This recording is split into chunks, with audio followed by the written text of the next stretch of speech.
CC နဲ့ BCC ကဘာကွာတယ်လဲနာမည်ခေါ်နေတာမဟုတ်ဘူးเนาะ email သူများကိုစာ professionally ပေါ့เนาะစာပို့တော့မယ်ဆိုလို့ရှိရင် CC ဆိုတဲ့ဟာတွေ့ရလိမ့်မယ် BCC ဆိုတဲ့ဟာတွေ့ရလိမ့်မယ်ကဲဒါကကြတော့အခုမှပေါ့เนาะ computer ကို basic skill ကိုပေါ့เนาะ learning လုပ်ချင်နေတဲ့လူတွေအလုံးငန်းခွင်မှာတကယ်ကိုလိုအပ်တဲ့ document ပိုင်းဆိုင်ရာပေါ့เนาะဘယ်လို organize လုပ်ရတယ် sorting ပေါ့เนาะ document တွေကိုဘယ်လို sorting လုပ်ရတယ် convert လုပ်ရတယ် organize လုပ်ရတယ် email ဆိုတာကအရေးကြီးတယ်အထူးသဖြင့်ကျမတို့ဒီမှာပေါ့နော်တကယ်အရေးကြီးတဲ့လုပ်ငန်းခွင်နဲ့ပတ်သက်တဲ့ဟာတွေဆိုလို့ရှိရင်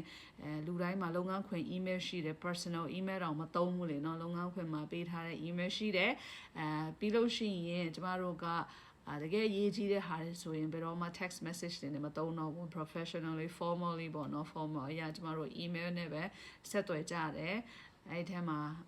တိပြအများကြီးရှိတယ်ဒါဆိုတော့ကိုလိုအပ်တဲ့လိုချင်တဲ့သိချင်တဲ့ skill လေးတွေပေါ့နော် learning လုပ်နေတဲ့လူတွေအတွက် sharing တည်တံ့လုပ်တာဖြစ်ပါတယ် let's start so တော့ကဲအခုက email လုပ်တော့မယ်တယောက်စုံတယောက်ကိုကျမတို့ကonline ကနေစာပို့တော့မယ်ဆိုလို့ရှိရင်အားလုံးသိတဲ့အတိုင်းပဲကျမတို့ to ပေါ့နော်ဘယ်သူ့ကိုပို့မှာလဲဆိုတော့ဒီမှာ to ကိုပေါ့ဘယ်နှယောက်ကိုပို့မှာဒါဆိုကျမတို့ address ကိုရိုက်ထည့်တယ်ဟုတ်ဒါပေမဲ့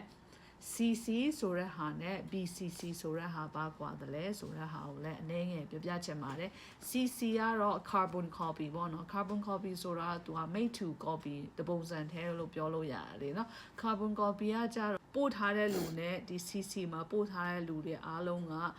မြင်ရတယ်ပေါ့နော်မြင်ရတယ်ဒီစာလက်ခံရရှိတဲ့လူကဘယ်နှယောက်ကိုပို့ထားတယ်လဲဆိုတာ CC လောက်ခံထားရတဲ့လူက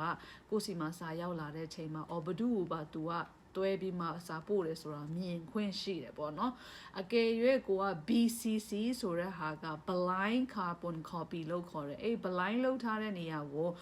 က email လိပ်စာကိုပို့ချင်တဲ့လူကိုရိုက်ထဲတယ်ဒါပေမဲ့မတိခိုင်းစေချင်ဘူးဆိုလို့ရှိရင် blind ဆိုတဲ့အတိုင်းပဲပေါ့နော် blind carbon copy ဆိုတဲ့အတိုင်းသူကမမြင်ရဘူးဘဒူကိုစာကိုစီစာရောက်လာတဲ့ချိန်မှာဥမာကို email ကသူများမမြင်ရတော့ဘူးကိုကတော့လက်ခံရရှိရဒါပေမဲ့တချို့တော့သူတို့ကမြင်ခွင့်မရှိတော့အဲအကြောင်းမလို့ blind လောက်ထားတာလို့ခေါ်တယ်ဆိုတော့ CC နဲ့ BCC ပါကွာလဲဆိုတာကိုအနည်းငယ်သိသွားကြမယ်လို့မျှော်လင့်တယ် thank you so much for watching နောက်ဗီဒီယိုတွေမှာလည်းဒီမှာဒီပေါ့နော် basic computer skill ရဲ့တခြား document တွေကိုဘယ်လို convert လုပ်တဲ့ဟာတွေလိုအပ်တဲ့ necessary ပေါ့နော် office ပေါ့နော်